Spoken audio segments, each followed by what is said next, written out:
আসসালামু আলাইকুম। আজকে একটু সকাল সকাল সুপারির চারার খামারে চলে আসলাম। আজকে 200 পিস সিঙ্গাপুরি সুপারির চারার অর্ডার আছে, আপনারা দেখতে পাচ্ছেন।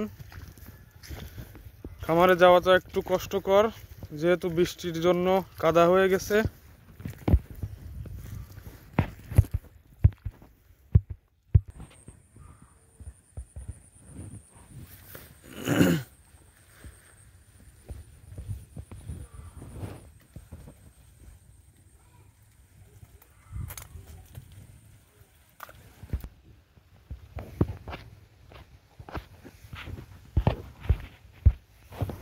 এই যে সুপারির চারার ক্ষেত।